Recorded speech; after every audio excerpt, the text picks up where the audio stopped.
An overhaul of the government's performance management system is coming down the pipeline. New proposed regulations from the Office of Personnel Management would change the annual review process for virtually the entire federal workforce.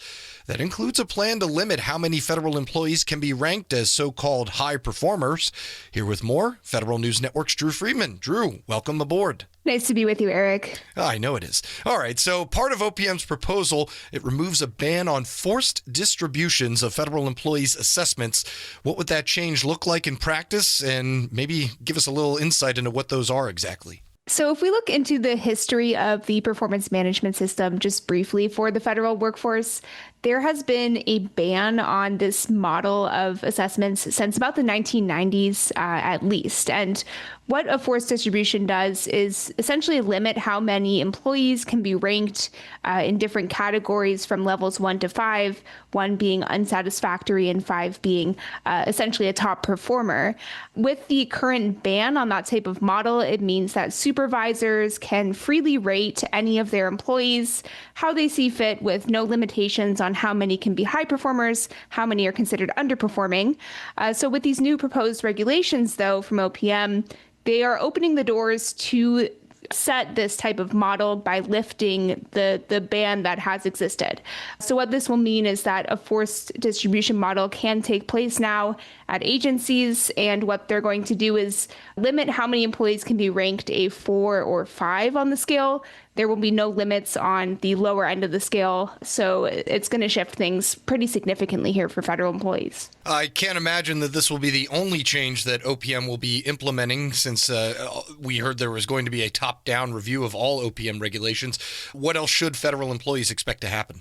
That's right. There are a lot of other elements in this proposed regulation from OPM. One of those is that they're removing one of the 5 levels. Level 2 is being taken out. So you'll see just levels 1 through 4. OPM said it's doing that because they think that level 2 is redundant with level 1.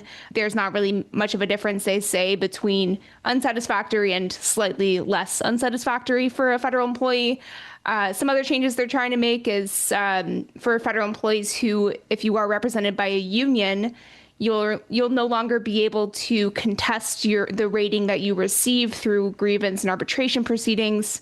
But there will be a process still for more informal pushback against what rating a federal employee might receive. And then they're also going to be removing a current requirement for a higher level agency official to approve any level 1 ratings of employees. So that means that a supervisor can give a federal employee a level 1 performance assessment without it being needed to be reviewed and approved by higher level management. So a lot of this, it seems like what OPM is, the way that they're describing it is trying to streamline the process and also try to make it a little bit more standard across agencies. They'll have to also undergo a review every other year of their performance management system with OPM under these regulations as well. You gave us a bit of a clue of the reasoning behind this, but overall, why is the Trump administration deeming these changes necessary? This is something that is pretty expected from the Trump administration, and they've been talking about this for pretty much since day one of the administration. OPM Director Scott Cooper talked about this in his confirmation hearing, but generally they believe that performance of federal employees and the assessment of that is inflated. So they believe that too many federal employees are ranked as doing their jobs very well, and too few are ranked as underperformers. So they pointed in their proposal here to some data from the Government Accountability Office and a review that they did of the last couple years of performance reviews, basically to show that there's a high percentage of employees who are rated as outstanding and far fewer who receive lower ratings. And they say that's a mark of a broken performance management system, and that's why they are saying that they're making these changes here. All right, we're speaking here with Federal News Network reporter Drew Friedman. Are there any other kinds of efforts in this manner that they are going to be implementing to change the performance metrics for federal workers across the board? Absolutely. So what we're seeing is essentially these proposed regulations are an expansion of something that was already put in place last year for members of the senior executive service.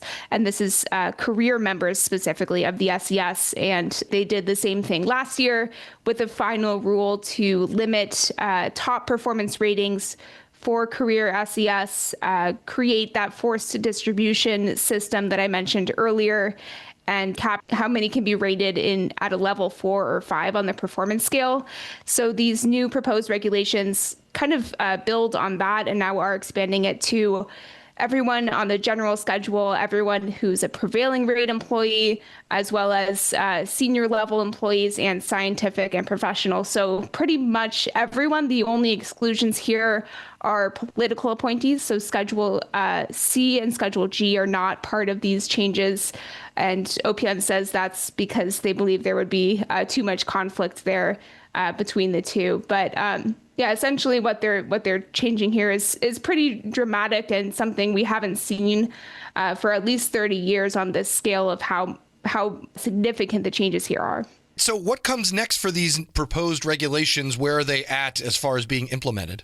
So given that they were just introduced earlier this week, I think we're going to have about a month for people to submit comments from the public on, just their response to these proposed regulations.